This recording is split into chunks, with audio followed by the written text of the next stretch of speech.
We are Ole Miss Rebels. As Mississippi's flagship university, we dig deeper, see farther, work harder. We pioneered human organ transplants. We helped prove Einstein's theory of gravitational waves. We are conducting life-changing research that solves the problems of today. We are Ole Miss, transforming lives and the world. Hey, welcome to the POMcast with Stephen Willis. We're going to start in a few minutes, but I want to tell you to hit up our social sites, retweet, share, comment, like, do all of that stuff. It can only help us out and it'll make the show even better. But we're getting ready to give you a lot of good Ole Miss information, and I just thought I would tell you that because the POMcast is starting. Well, it's starting right now. Wait, no, that's a little early. It is starting right about now. Hey, welcome to Friday. Welcome to the POMcast. I am your host, Stephen Willis, and this is the POMcast. Before we get started on this jam-packed show, I want to tell you about Travel and Cruise World. That's 1-800-330-7461. Again, that is 1-800-330-7461. Basically, what I was trying to do here is to give you guys a resource. Everybody needs a vacation. Everybody likes to vacation in Central Florida. These guys can get you the same price you can get online, provide a resource. They get paid by parks and whatever else is going on, and they can let you know about mask mandates, and you can use them like that. Like, okay, at Disney you may have mask inside. At Universal you don't have to have mask at all, and at the beaches or at the businesses out there in Clearwater you're safe. That's what they do. So give them a call, 1-800-330-7461. See Central Florida like a local, travelandcruiseworld.com. And also down below, you can see the channels, the major channels that our podcast is on. Just search Positively Ole Miss. Leave a 5-star review. It doesn't matter what you say. Just leave a 5-star review if you don't mind. That'll help with the algorithm with people trying to locate this show. So if you could do that, that would be great. Also, if you want to watch the show, you can catch us on Twitter at @TheStephenWillis. And at Ole Positively, you can catch us on Facebook at facebook.com/POMcast. On YouTube, we're Positively Ole Miss. Subscribe, hit the bell. You'll not only know that we're streaming, you'll know what we're streaming about. And we're on Twitch at Positively Ole Miss, all lowercase, all one word. Yeah, we got that in under 2 minutes. That's awesome. But welcome to the show. We have a lot of stuff we want to talk about. We're going to take final looks at Liberty, kind of what needs to be done and what we've heard. We'll give you a sneak peek at the uniform for the game. And also, we'll talk about how the defense has an exorbitant role to play tomorrow. So that's going to be a big part because they're facing an NFL guy, top 10 quarterback. And also, we'll talk about Christmas at Disney. Like, we're starting to wind down football season. It's Disney season coming up for me. As you know, I'm an annual pass holder. And we'll talk about what we can expect at Disney. We're already starting to see new ears and new little things you can buy floating out. But Christmas at Disney, the trees and everything, already up. It went up November 1st. So as soon as Halloween quit, they went straight to Christmas. So they're lighting it and doing all the stuff they need to do at Disney. So I'm looking forward to that. But Ole Miss versus Liberty, 11 o'clock in the morning on SEC Network. I think Deuce McAllister's on the call, so we'll get to call Ole Miss. So we get to listen to him a little bit. I always like listening to Deuce when he's the color guy with the Saints. He's pretty good at it, actually. And it's nice to see him doing that in the booth and kind of translating that over to television, going from the radio environment to the television environment. As we know, that's a little bit different thing, but he's doing a heck of a job right now. So Malik Willis and the Liberty Flames come into Oxford tomorrow, along with Hugh Freeze. Everybody knows about Hugh Freeze, former coach at Ole Miss, took us to a Sugar Bowl. Was the coach that was on staff whenever we got hammered on probation as well. So it's one of those type situations, you know. High ceiling, low floor type guy. And we saw both ends of the spectrum at Ole Miss. So, you know, congratulations, and, you know, or I hope you're doing well at Liberty because we didn't need you here. That type of deal. So Malik Willis is coming in, and he is a one-man band for that offense. This is a team that has lost to Syracuse, by running the football, and Louisiana Monroe, that's a Rich Rod offense, by them running the football. Now, I expect a heavy load of Snoop Connor, Jerry and Ely, Henry Parrish, even maybe Kentrell Bullock Saturday. We're going to attack that run defense and try to expose it. Now, Liberty is probably going to have to stack the box because they don't have the depth, they're not as big, and they're not as fast as we are. So they have to try and scheme it available. And in doing so, you're liable to open up the passing game. Well, here's the problem. There's reports out today that Matt Corral has not practiced a single down all week. Has not practiced at all. So I think that line of thought needs to continue until next Monday. I think Matt Corral needs to sit down and not play. He needs to get well for A&M, or else you're looking at a point where he's going to be hobbled against Liberty, and he's going to not re-aggravate it, but it's not going to get any better, and he'll be injured against A&M, and then he'll be injured against Vanderbilt, and then he'll be injured against Mississippi State.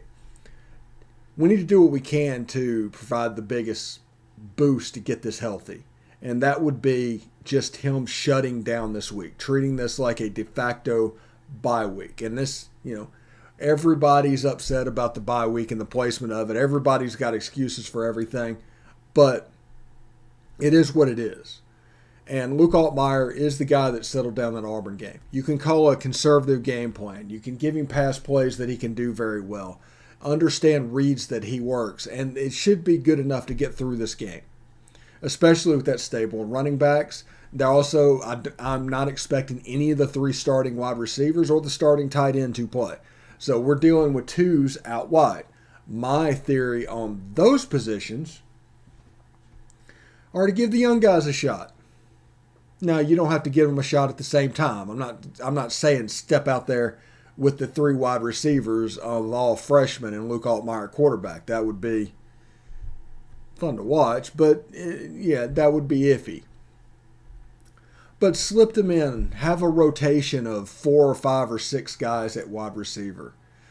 J.J. Henry and Jacour Pearson at slot. Braylon Brown and Dennis Jackson out wide at receiver. The other side, Jaden Jackson and Brandon Buckhalter at those receivers. And you can just piecemeal and find out a combination that works.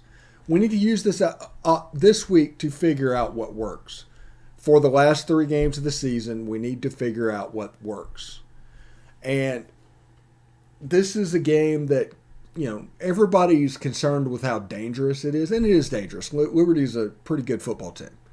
They lost to Louisiana Monroe. Let's not forget that. And they lost to Syracuse, and we're better in both of those.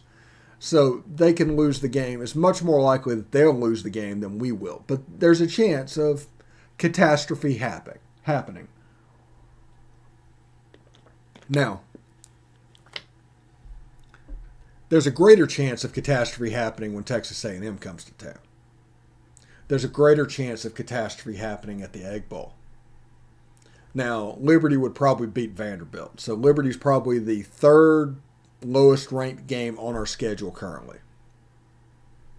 And that's good. We have a week, don't take this the wrong way, but a little down week with Liberty, up week with A&M, down week at Vanderbilt, up week at Mississippi State. It's not straight along the lines. It's not a November that's just absolutely terrible.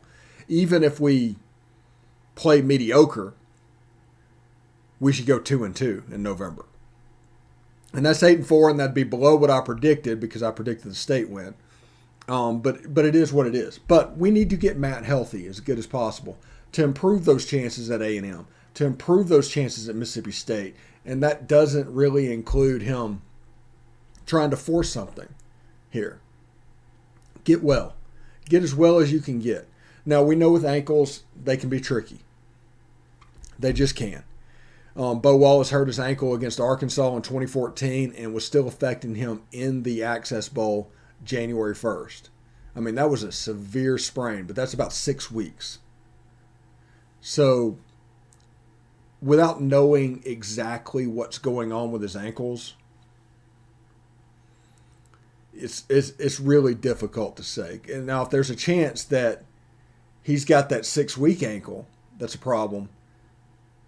It's just not going to matter if he shuts down and he can play. He kind of is what he is at that point. But I don't know. I just don't know what to think of when it comes to Matt Corral in the quarterback position. Although, if it was up to me, Matt Corral would not play this weekend. This is a weekend we should be able to get regardless, and he will not play. True freshman or not, Luke Altmaier should be able to get the job done this weekend, especially in this offense and what they do. And I bet there will be a little bit of light bulb. After the confidence that he picked up at Auburn, he is bound to take the next step against Liberty.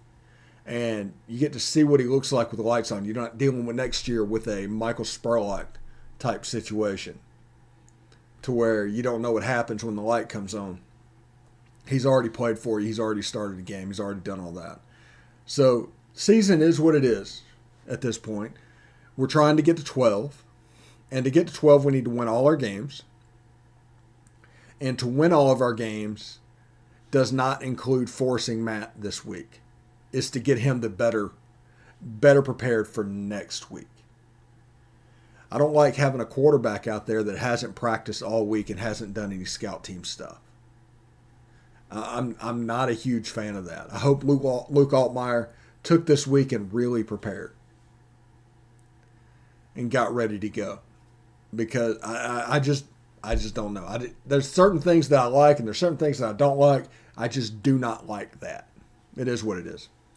Anyway, because of all this stuff that we talked about, the defense is going to need to be the star of this game. There's a top 10 quarterback on the other side that leads Liberty in rushing and passing. He's got a strong arm, throws the ball all over the field, kind of does what he needs to do. I think you're going to see a lot of drop 8, honestly. You're going to see them rush 3 because I'm not expecting Liberty to overly be able to run the ball. Even Auburn, who everybody acts like they ran for 300 yards last week, ran for like 175. They just had a really productive first quarter. So I'm not expecting Liberty to be able to run the football consistently against Ole Miss. So it's going to be a Malik Willis game, and he is going to have to come out and essentially be elite in this game to handle the experienced corners and this defensive backs on this team. Because I think Ole Miss is also going to light him up a little bit. And they're going to go back to the idea this week, in my opinion, that explosive is the way to go. And what I mean by that is Liberty might make plays occasionally. But the bank is sometime in the series, the rush is going to get home. The blitz is going to get home. Liberty is going to hold because they're less fit than the Ole Miss guys. They're less strong than the Ole Miss guys. And they have to grab a little bit. And you can set them up with a lost yardage play. That's probably the plan. You sacks and then try to get Malik Willis to throw you the ball. And that should be the plan defensively. This is looking like it's going to be honestly a 31-17 type game, I'm thinking. 31-10. Now, like I said, Liberty's a good team, but I just don't know if they have the athletes to necessarily match up to what's going on. They're going to be spied. Chance Campbell, I expect to have a big day. Expect him to have a sack or two.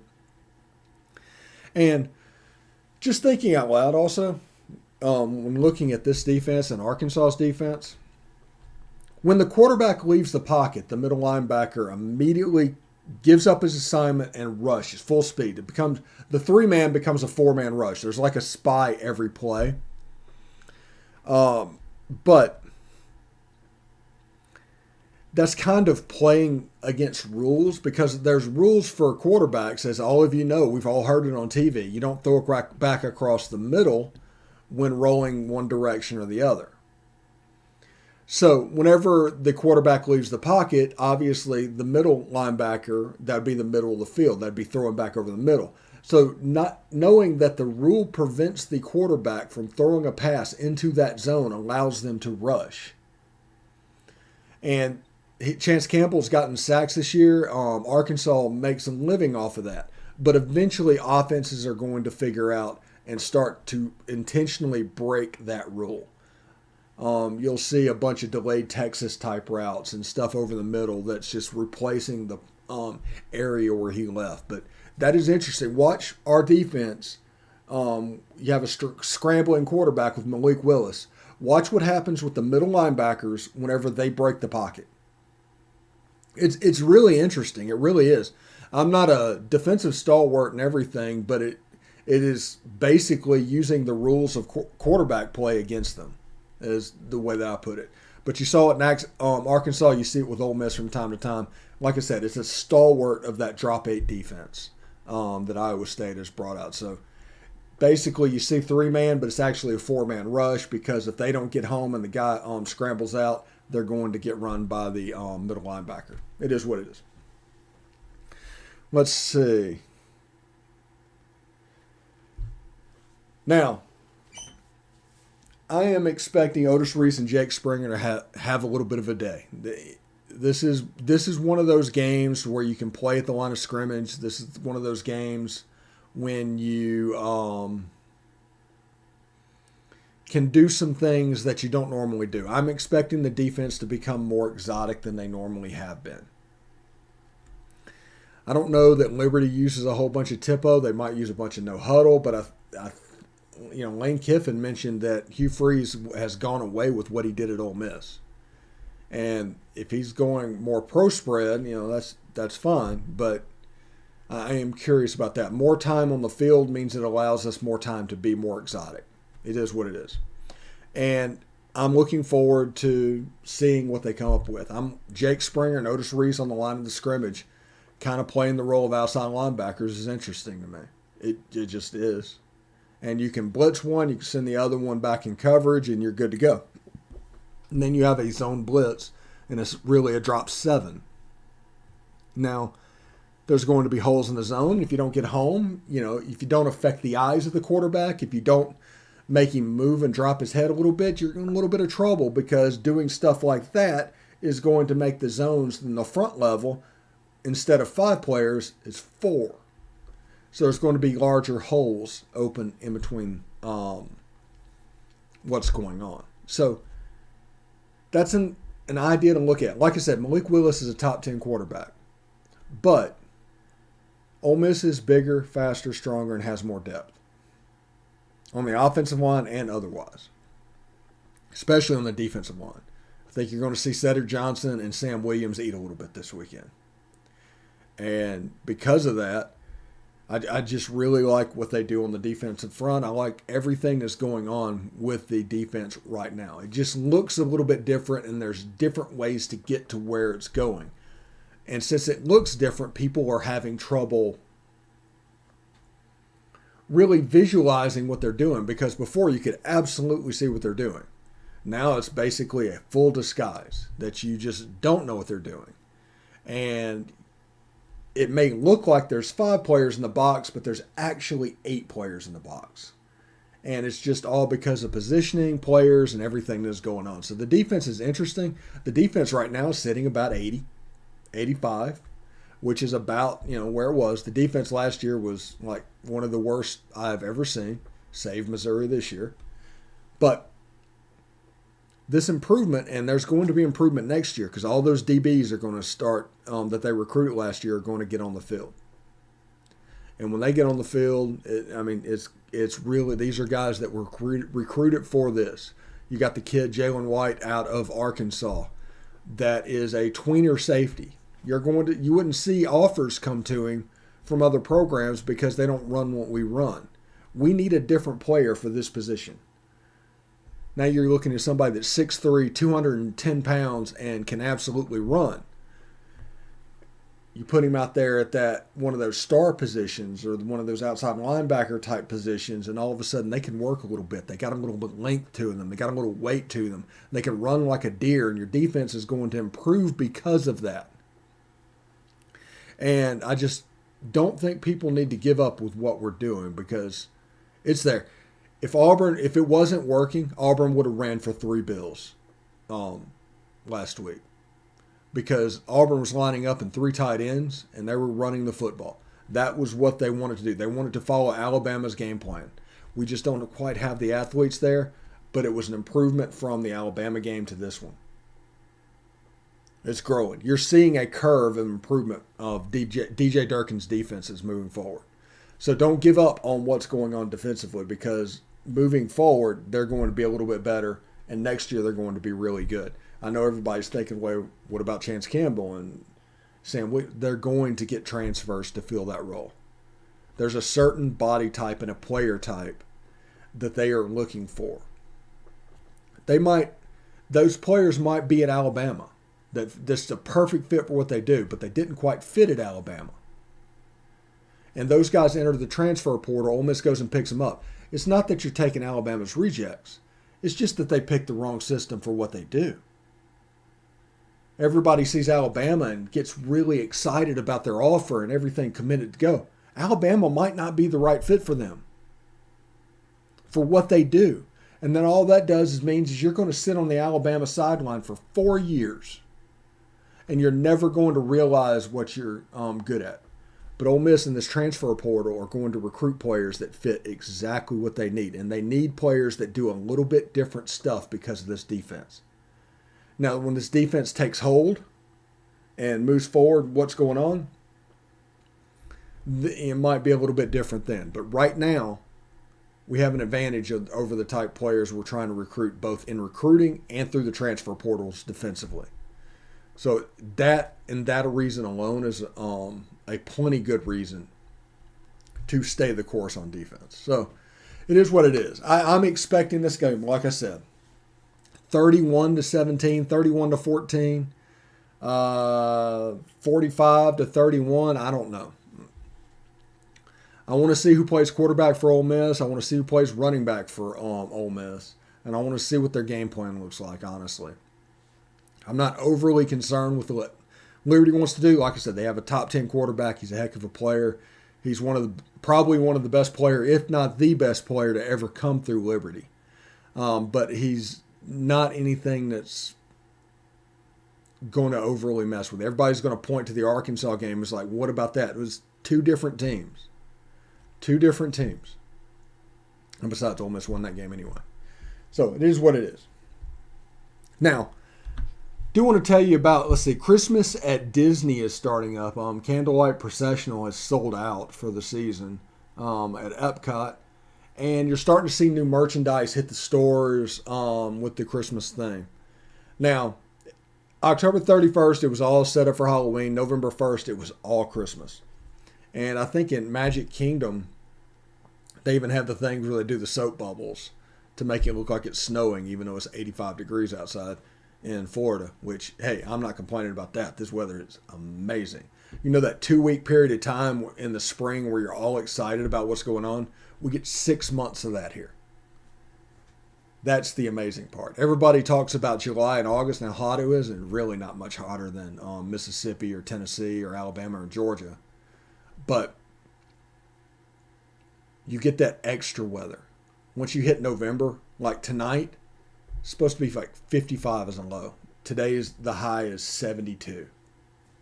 It's fantastic. There's freeze warnings all the way in the South. The South has to deal with all the muggy heat of Mississippi, those 100 days. And then you have to deal with ice storms and cold weather that happens during the winter. It's like the worst of both worlds. Down here, it's just going to quit raining, be sunny every day, and be about 70 degrees for the next 6 months. So it is what it is. Also, because of that, don't go to Disney during the summer. Don't go to Disney in December or January or February or March. Trust me. You'll be surprised at how much that heat affects your mood. If you need to go to Disney during those winter months, because it's going to be less crowded, the temperature is going to be less, and you're going to have a much better time. So I recommend Christmas at Disney. And that's what we're doing this year for our family vacation, our Christmas vacation, whatever you want to call it.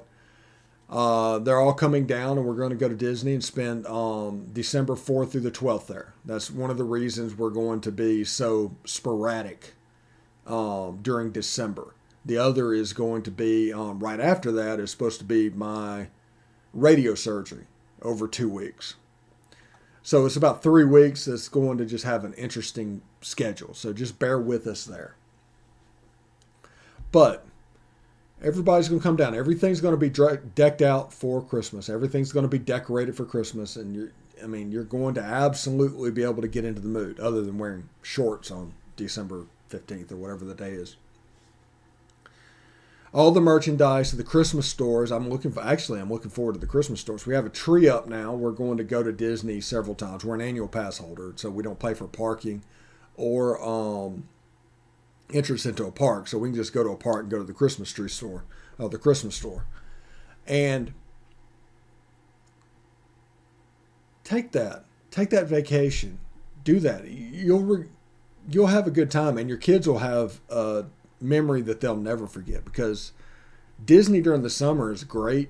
Disney during the Christmas season is absolutely amazing. So just a little heads up that I give you there. But I recommend through the merchandise, all the special events. It's the 50th anniversary. It's the 50th anniversary of Walt Disney World right now. So Magic Kingdom, Epcot, Animal Kingdom, Hollywood Studios, all of those are just decorated to the nines. They basically turned the Tower of Terror, by the way, through projection into a giant gingerbread house during the Christmas season. And I think they do the same thing with Cinderella's Castle at Walt Disney World, Magic Kingdom. So it is what it is. So I want to say, I'm going to give you a couple minutes back. I'm calling this game to be somewhere within around 2 touchdowns. Ole Miss should be the team to beat them. They should be able to run the ball. They should be able to do a bunch of stuff. Now, Ole Miss is really injured, but it is what it is. Also, Liberty is probably going, I think they received an invitation to Conference USA. Conference USA is going to become the low-end conference in college football whenever all this happens. The Sun Belt has moved way up. They did a fantastic job. Besides the SEC, they are probably the winner of realignment. Not the Big 12, not the American, not Conference USA. The MAC also adding potentially Middle Tennessee and Western Kentucky. So that's two more teams from the Conference USA that, yeah. And if you look at the map where all the teams are in Conference USA, good grief, I feel sorry for their travel budgets.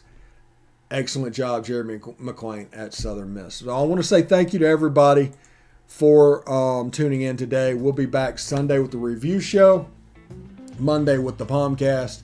Hopefully Beast in the East and Best in the West will be back next week as well. Catch us on all the channels that are carrying us. Search our channels on the web. But until then, till Sunday, hotty toddy guys. Have a good weekend.